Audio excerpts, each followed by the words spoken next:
20 minutes into the program, we got reminded that we hadn't started the recording. This is the May 2024 Windows SIG, and we are going over Windows hidden features, tips, and tricks. If you're following along in the worksheet, I am on the nightlight features. So if you right click on the desktop and then go to display settings, partway down is this night light setting. And what it will do, you can't tell on that screen over there, but on my screen, it actually removes some of the blue out of the screen, made it more brownish than bluish. And you probably know as the evening goes on, your eyes it's harder to go to sleep if you've been watching blue light all evening. So if it gradually changes the color tones of your screen as you're working on your computer through the evening, it could make it easier to go to sleep in the evening. So that's what night light mode does. And again, that was a new one on me. Paul? Yes, sir. Do they still have the no Windows still have the night mode or something setting? There's a dark mode. Well, I'm thinking where they just slightly adjust the display the temperature. I think that's probably part of this as well, night light. Maybe they've changed the name of it. Although it didn't affect the brightness. It's more like the color tones shifted, less blue, more yellows. So I'm in brightness right here. Change brightness based on content. We don't need that, but anyway. Maybe this is an evolution of that, more advanced feature. All right, mouse size. This is something that's been around in Windows since Windows version 3. You can change your mouse size, turn mouse trails on. It's a helpful little feature to have. So it is in settings, and then from settings you go to accessibility, and then you go to mouse pointer and touch, and then up here at the top, right now it looks like I'm set to have a color mouse. This is a black and white mouse that goes inverse. But there's also this thing here where you can change the size of the mouse. So that's pretty overwhelming. That seems pretty reasonable there. Zoom does not. You can't see it from where you are because you can't see my mouse. You'll just have to take my word for it that as I slide this little bar, the little pointer gets much larger. And of course, you can change the color of the mouse as well, the mouse pointer. Yeah, we can see it here. That's one small advantage to being in the room. So not to rub it in too much because I have 20-some people online and there's only 10 people in the room. So this was another one I wasn't aware. This was a new one on me, and that is that you can actually hide the desktop icons. I'm almost ashamed to admit that I have 2 full screens of desktop icons at home. They are organized. They are arranged. So desktop and then view. Can you all even see these screen flyouts when I do them on the screen? Yes. Okay, well that's good at least. So then view and then show. There, it's very bottom one. So that's a handy little feature. It turns the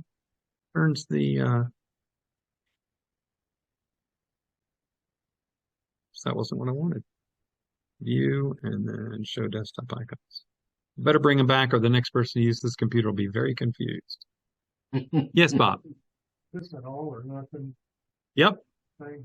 Well, there are other ways to do it where, all right. No, it's easier than that. So let me show you. This is a good question. So I right clicked on the desktop. I'm going to say new folder. That creates a folder on the desktop. I'm going to call this desktop junk. I have one of these on every computer I have anything to do with. So there's desktop junk. So I can take and grab those icons and drag them into that folder. And then grab, let's just say I want this one, and drag it in the folder. And then I can put the folder down here at the bottom. So that's how you would do it. That's how I do it selectively. So now I'm going to open that back up. I'm going to pull them all back out. And it won't put them back where they were. Sorry. I think that will, wait a minute, they're all together. I don't see, this one was down here. These were up here. Sorry, I messed up somebody's perfect arrangement here. This was over here. This was from last night. I think it was over here. And then I'll delete this desktop junk folder. So if you wanted to ever just hide selectively, that's how I do it. There's probably other ways to do it, but that's how I do it. Talk about emoji control. This was a new one on me. I didn't know that. I don't use emojis. I probably use emojis more on my phone than on my computer. But what was it? Windows key semicolon. I guess that's sort of, semicolon has been sort of the traditionally the winky eye. So true enough, I guess I ought to open an application to be able to show this. I guess Word may make the most sense. Like document. So there's Word. So now I'm going to do the Windows key semicolon again. Here's the different options for this little feature. Let me make it any bigger. I don't know whether that's pasted in. I don't know how I'm supposed to use that though. Windows key semicolon keeps going away on me.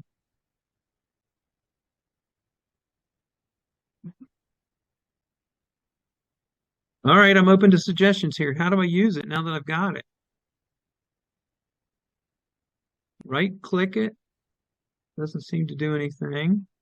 Drag it. Control C. Now Control C made it go away. Double clicked on it? I tried double clicking and it made a noise. So I guess it's just a way to see what's available. You can't really use it. No, I'm sure there's a way to use it, but I don't know how. Right click. No menu came up when I right clicked it. Oh, somebody said double click. It was a double click. I thought I had double clicked it. Maybe I wasn't on it right. But boy, it went right away as soon as I was done with it. So double click the heart, and there I got hearts. Okay. So I guess that's a little more useful than I thought at first. So that gets to the next one, which is copy and paste multiple items. Now, Windows has had this for a while. I've never really gotten used to it. I always remember it's there after I finish doing something that I could have used it for. So now what I did learn last night when I was testing this is you have to turn it on before you need it. So I'm going to do a Windows key V, and notice there's only the most recent thing I copied is in there. It doesn't have a history of all the things that I've copied and pasted. So let me go over here and find something else so I'm going to copy that. I'll copy one of these hearts, but not both of them. Copy that. I'll type in this mixed up text here, and I'll copy that whole sentence. And now if I come to the top of the Word document,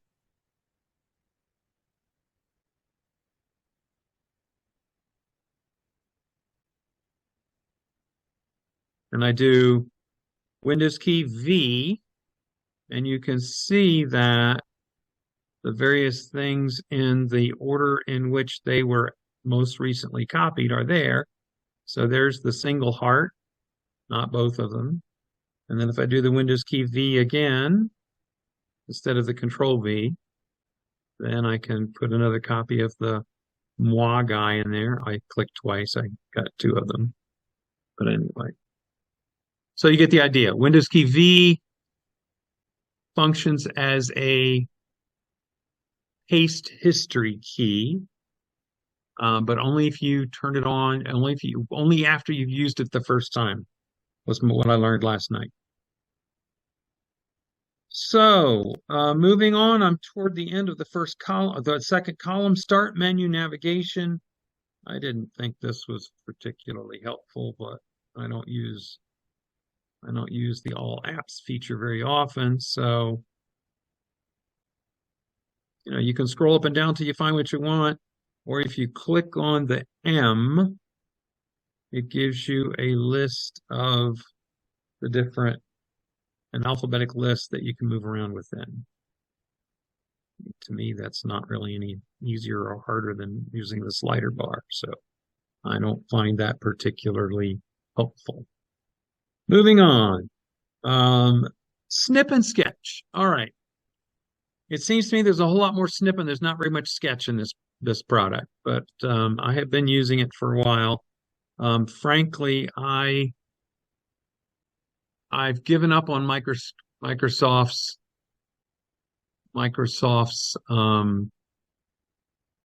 snip and sketch or cut and pay, whatever they used to call it. I can't remember the old name. Yeah, the snipping tool. I've just given up on it, and I don't know, I paid $65 and bought a commercial one that lets me insert squares and all kinds of stuff, and I'm trying to remember what it's called. And I don't remember what it's called. If you want to know, send me an email and I'll reply to the email. So Microsoft snipping tool. Let's find that. Snip.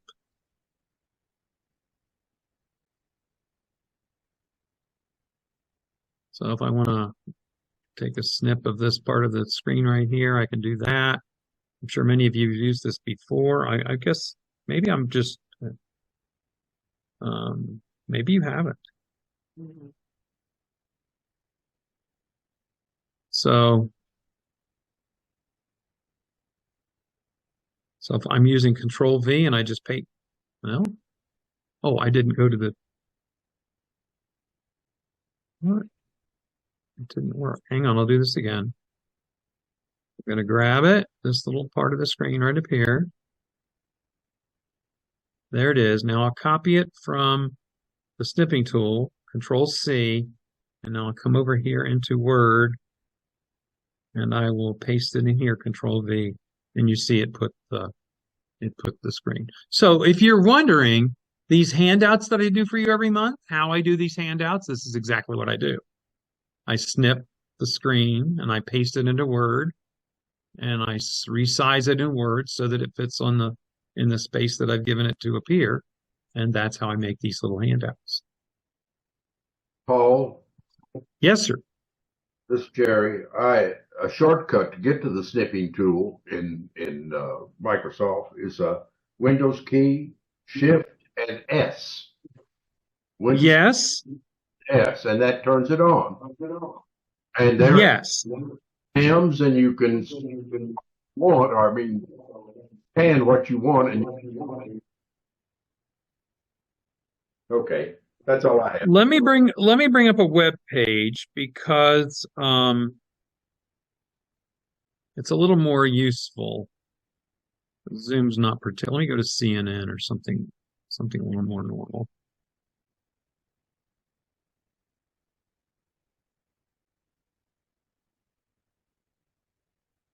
So there's let me actually go into an article. So let's say for some reason these few paragraphs here are of interest, and I would like to copy that into an email to send to someone. I'm not familiar with this keyboard. I'm looking for this. There it is, print screen. Okay, now I can highlight this section right here with snip and sketch.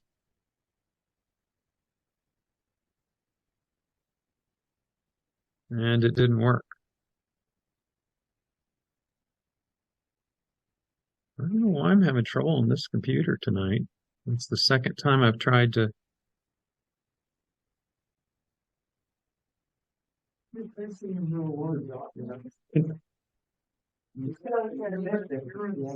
Oh, okay. Just Control V right in. All right, there it is again. So go back up to the Word document. Scroll down to the end where I haven't worked on it yet. And Control V, and there it is. So that's how you use the snip tool.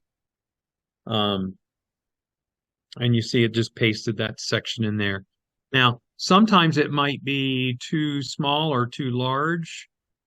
I'm going to do view page width. This is enough.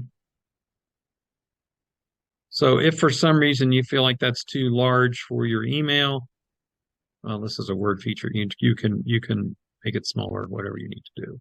All right, enough of that. So that was the snip tool. All right, this next one I almost didn't include in here, the steps recorder. It is a nice feature if you need it.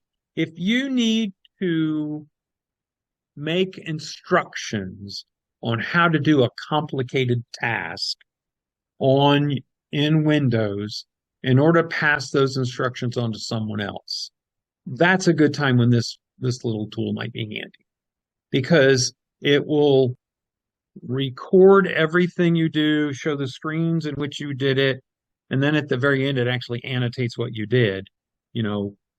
Change to this window. And so I will actually go ahead and show that briefly. Steps recorder. All right, start recording. All right, so if you go to your browser and then you go to CNN.com, let's go to abcnews.com.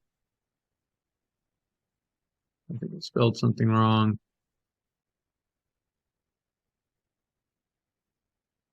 abcnews.com. There we go.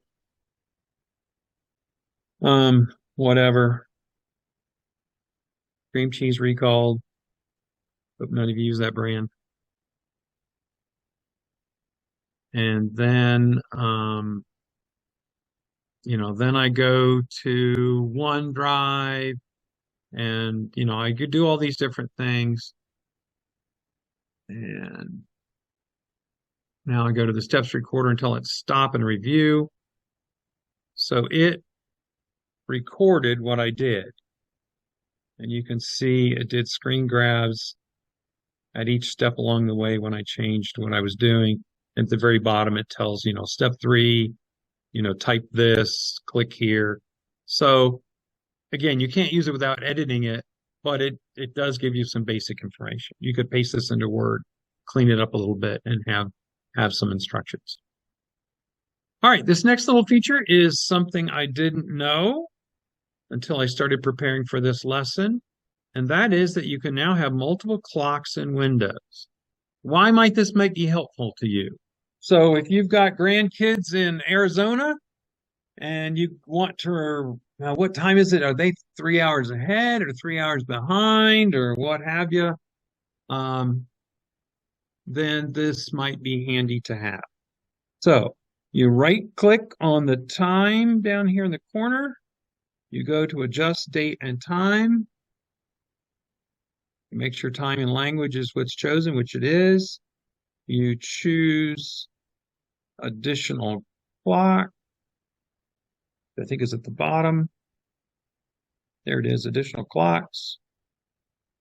So you say you want to show this clock and you want the time zone to be, oh, that's tiny print. Let's say you've got family in, oh, I had to go up. That's right. That was what I did wrong. Let's say you have family in Arizona And you get to name the clock. So you can say grandkids. Of course, you would use their name and say, okay. And now if you go down here to the clock and you hover over the clock, you get two clocks. Can you all see that on Zoom? It's very tiny down there in the corner, but it says local time is the top one, and then the bottom one says Tuesday, 4:45 p.m., grandkid. So that's a handy little feature to have. Additional clock. This next, go ahead. I hear a question? Suppose I ought to turn that off.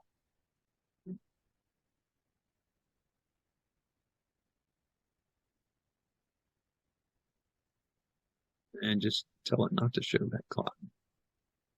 Okay, and that should make it go away. It did. All right. This next feature might be the one that you use out of all of these. I have found, yeah, I can say this. I'm in a safe group here. I have found that as I get older, I don't particularly like bright lights from my computer shining in my eyes all day long. And so I have become a fan of dark mode. I find it's much easier on my eyes. I have better contrast, it seems to me. So I seem to like it. So to get to dark mode is settings,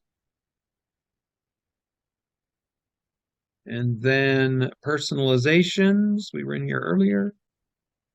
And then colors. It's not where I would have thought to find it, but that is where it is. And then choose your mode. This was custom. I can go to dark mode. And that's it. I'm now in dark mode. So even if though I had Word open, oh, maybe I have to shut it down before it will take effect. Don't save. It wasn't really important there.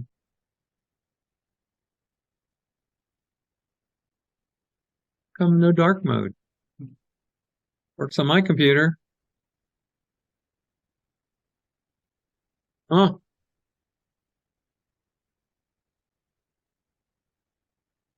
Well.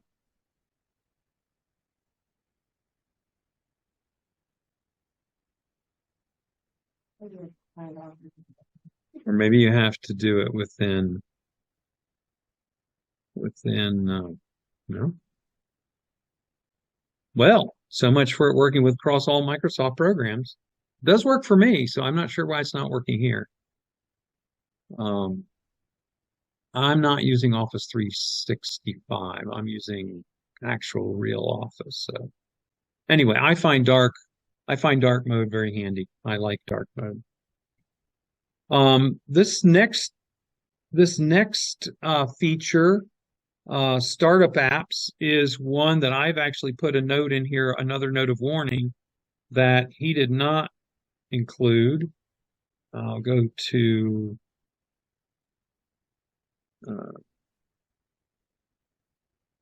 settings,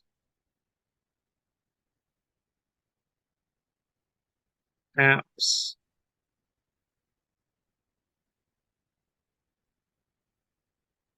startup. Here we go, startup. So he mentioned that you can go in here and if your computer's getting slow, you can turn things off and your computer will go faster. Well, that may be the case, but again, as I gave you an earlier warning about Task Manager, if you mess something up in Task Manager, you could restart your computer and it would be okay because Task Manager is only going to deal with things that are running at the moment. If you mess up startup, you can mess up your computer forever. So don't go in here unless you really are absolutely sure what you're needing to do. Now I happen to know that HP One Agent is something that could be turned off and would make this computer start faster. But this is an HP computer and it may still be in warranty, and that may be a good reason to leave it on. But you can see there are things here that are turned on. And this is where you can, when your computer's 4 years old and it's running really slow and you've installed Kalamazoo Art Deco project software 4 years ago and never use it again, and you come in here and you find something that's labeled Kalamazoo Art Deco project, that's probably something fair to turn on. But other than that, I wouldn't uh, poke around in here very much. I would just leave it alone. But it is nice to know that that is how you get it. Windows Sandbox is another one I almost left out. There's one situation where you might have a use for Windows Sandbox, and that would be if you have a friend who recommended, you've got to try this new utility. It's really good. You go to this website, you download it, and there it is. And you're not just sure how smart your friend might be. They're not a CKCS member, so you're just not confident of their wisdom. So you could start up Windows Sandbox and use the browser and download it and install it in the Windows Sandbox and find out if you like it and find out if your virus protection complains about it and find out lots of things about it without taking any risk to the rest of your computer. It's very self-contained, the Windows Sandbox. And when you're done and you shut down the Windows Sandbox, everything you did in the Windows Sandbox is gone. It's just like it never happened.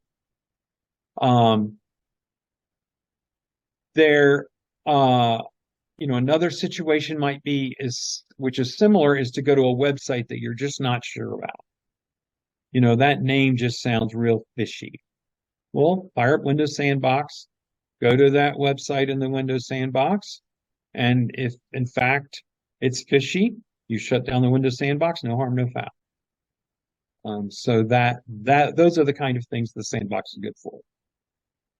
99.5% of the people in the world will never need to even know about it. But now at least you know what, if someone talks about Windows Sandbox, you'll at least know what they're talking about. Sticky notes.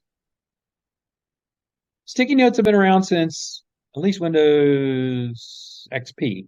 Has anyone in this room ever used sticky notes? Bob uses them. No, You have used them. I have used them. Did you use them a second time? Yes, but not a third or fourth. Okay. Yes, they've been around for a long time. If you don't have a pad of paper next to you, it takes longer to. I can find a pad of paper faster than I can figure out how to turn on sticky notes. There's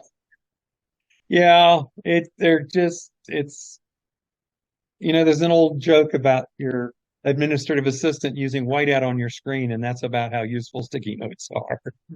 But I'll demonstrate them. It's an app, so you actually have to search for it. Sticky notes. Oh, that's the thing. It always wants to sync with everything you have, your phone, your everything, and I don't want to sync. So I don't want to sign in. I think I can get around by just saying don't sign in. So this is what sticky notes look like. So, you're on the phone, John's phone number. See, at this point, I've already spent more time than I would spent with a pen and paper. Sorry. Whatever. You could do things like that. It's possible to search your sticky. And if you use them all the time for every little thing, you can search them. It's sort of an unstructured database, I guess, in a roundabout way, but I've not found many people who have found very much use for them. But they're there if you ever decide you want to use them. Dictation on your, go ahead. That's not yellow because you've gone to dark mode, I think. Only a little part. Well, you can have different, you can change the color, and you can even have different colors of them. Okay.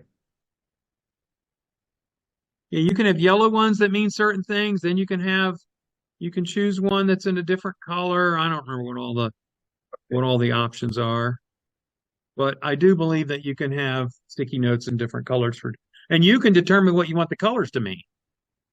It's been a long time since I've messed with sticky notes, but they have been around for quite a while. Dictation on your computer. It gets better every iteration. I can remember when Dragon Dictate was like $250 and it was terrible.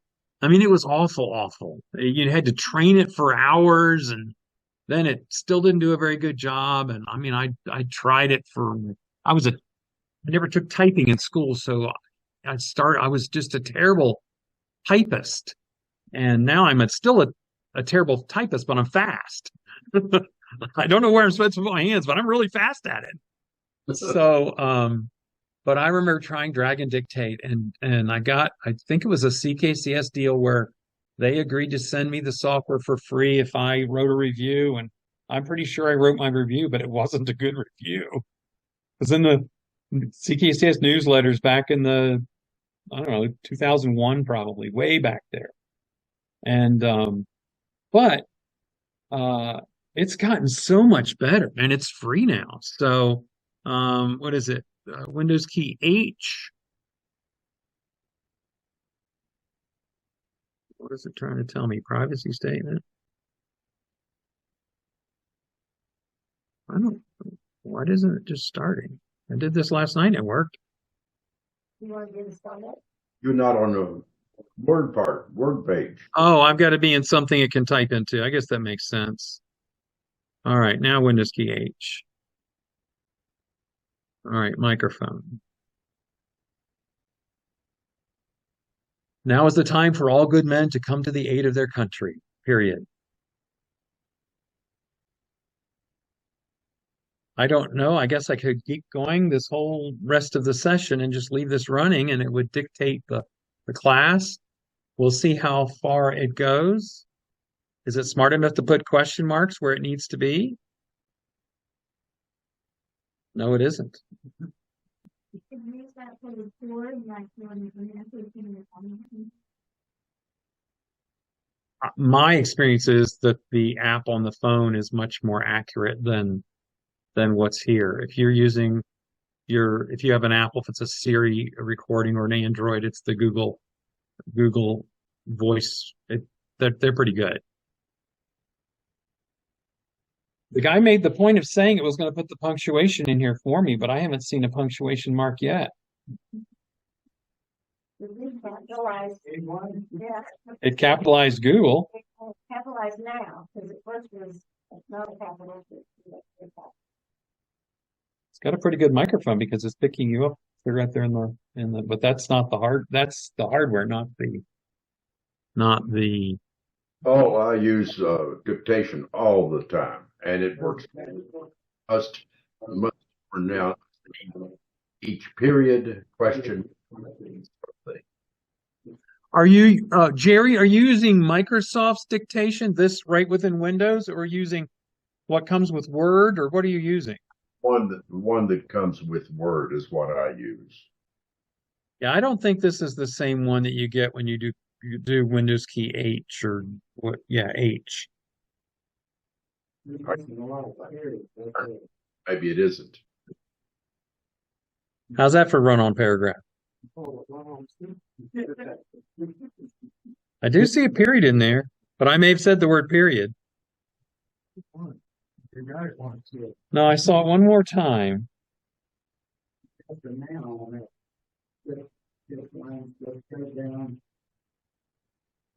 Anyway, I saw one more in there, but it doesn't do a very good job. Anyway, we're going to turn that off. You actually can say next paragraph, but you must pause for a minute so it does that. Right, and I'm used to that because I use those same features with Google Voice on my Android phone. You know, I use that pretty regularly, and it does a good job. I mean, it's even smart enough to go back and change a word if it figures out from the context that it's a homonym and it used the wrong word. So that's Windows dictation. Video editor. He even admitted on his little video there that it's not a very good process. It will if you have some video and you want to just cut them right together, one right after the other, it will do that. but that's about the extent of its capability. There's no transitions.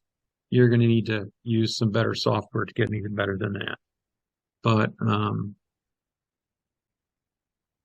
so this is the video editor. You know what? I've confused two things. This is not the video editor. This is the video. This is the capture routine. Yeah, my notes here are not very good. I don't think this is the video editor.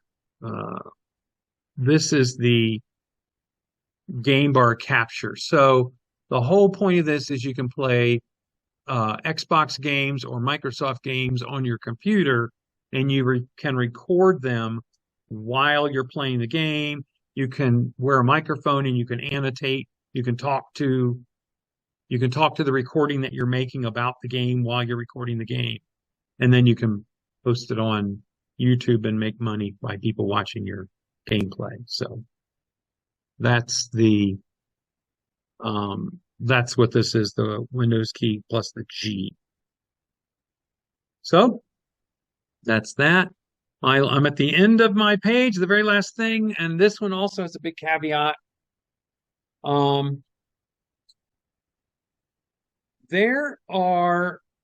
The Quick Assist tool is a very powerful feature that Microsoft has included with Windows. And if you've got a grandkid or a nephew or a niece or a trusted best friend who lives across town, and you're having a computer problem, and they ask you to do this, as long as you're absolutely sure it's really your grandkid or your niece or your trusted friend across town, that's a very good time to do this. Look this up. You can turn on the Quick Assist tool, and they can literally take over your computer from their computer. So they can fix something in your computer that maybe's messed up, or they can install something for you, or but literally they are taking over your computer. But notice I started this conversation by saying your niece or your grandkid or a trusted friend from across town. These are people you know and you know well, because this is also this very same tool that nefarious people who call you on the phone who say, I'm from Microsoft and you're doing something illegal and I can fix it in your computer if you give me permission to use your computer. This is one of the ways that they will talk you into doing this, and then they have access to your computer. So don't do that. Yes. It is. Remote access still exists. And remote access, you have to have previously set up on both computers, and the person has to have permissions. So you would use remote access to get from your laptop to your desktop when you're on vacation. That's the function of remote access. I use remote access when I'm working from home and I need to get to my computer at work, or I'm at my work, I need to get to one of my computers from home. That's what remote access is for. This is so much easier to set up than remote desktop. And it needs to be for its function, for your niece to help you with your computer when she's in Albuquerque and you're in Lexington. It needs to be easy. Or for you to help, your brother-in-law on his computer in Newark, you want it to be easy for you too, easy for both of you. So they will tell you, go to your Windows search bar, type in Quick Assist.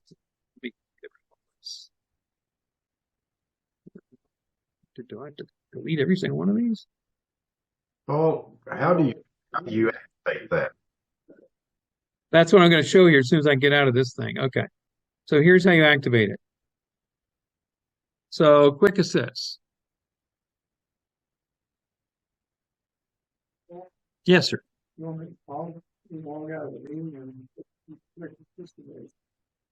Yeah, that would be okay. So here's how Quick Assist starts.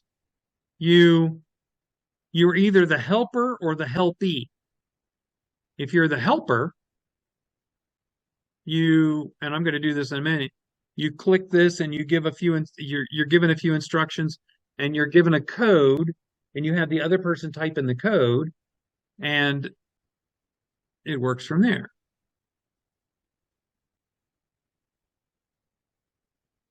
Oh, you do have to have a Microsoft account, don't you?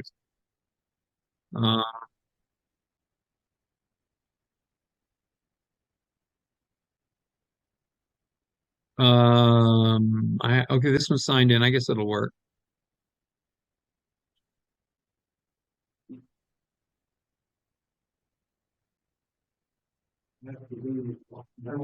Yeah, I've got to be logged in as I've got to have a Microsoft login for this to work.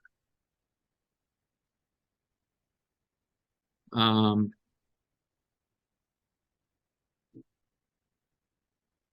why don't you log in and help me? Well, I got the choice between sitting there or help someone. You be the help someone person, and I'll be the help. I'll be the helpee. You be the helper, and I'll be the helpee.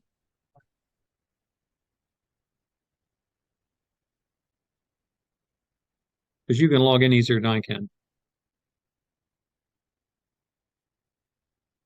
So the person that's helping you will give you a code to use. You talk to them on the phone. They say it's usually letters and numbers, G4239A or something like that.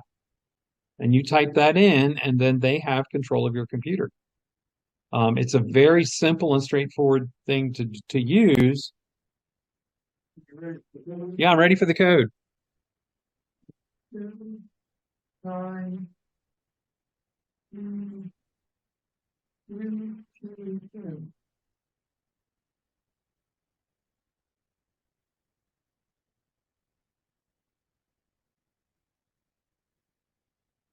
Now, remember, this is so he just gave me that code from across the room.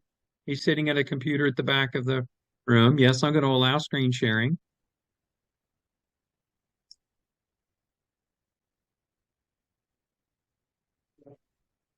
And he now has control of my computer.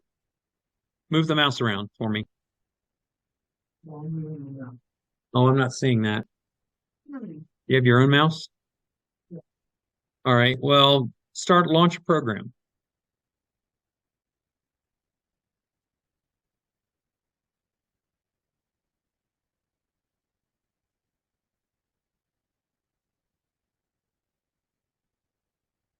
So anyway, that's how all this works. This is how someone could help you remotely. I've used this to people who tell me about their fix. Yeah. And I've used this at least 5 to 10 times. It works. Yeah. So.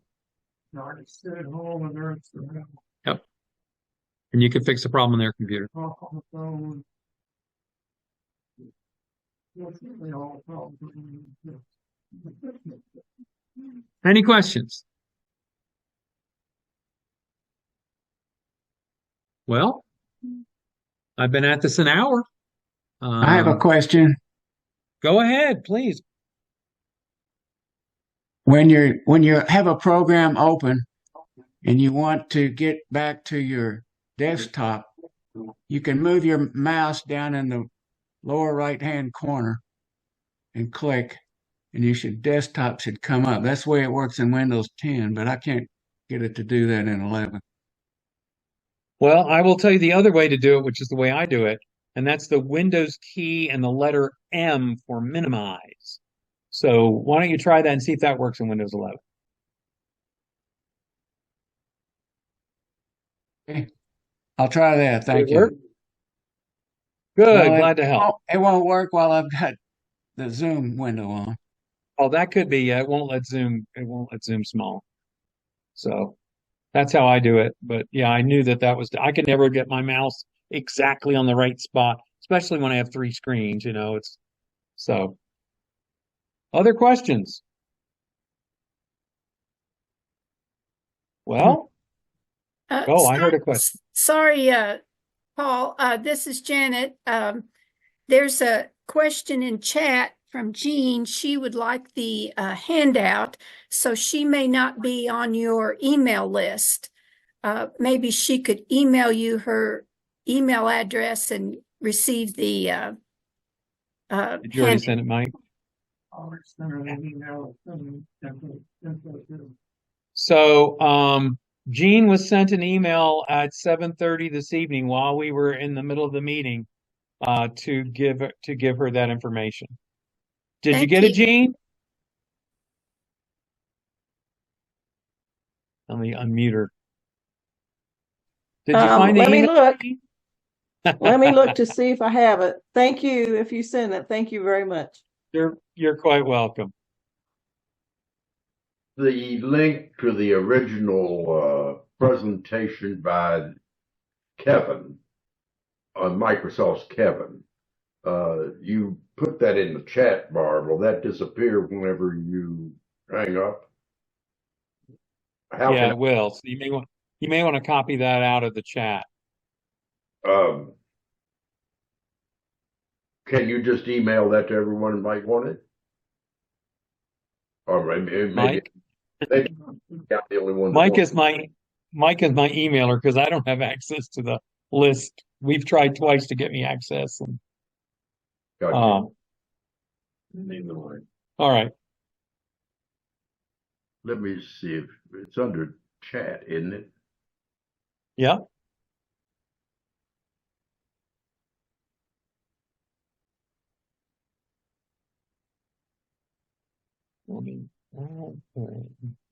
I don't see it. I still didn't get the email, but this is Jean. But I took good notes, so I think I'm okay.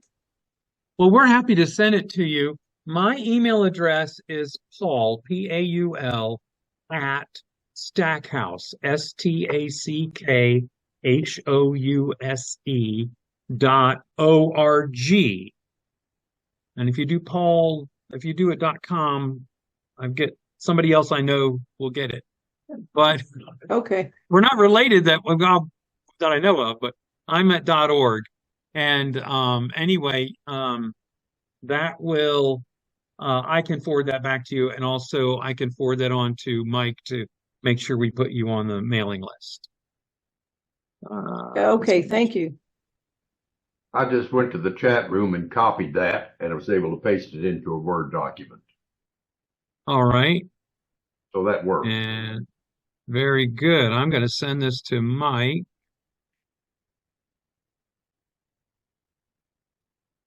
Well, I can do this after the meeting, but I've got it here anyway. All right. Any other questions? It sounds like we're done.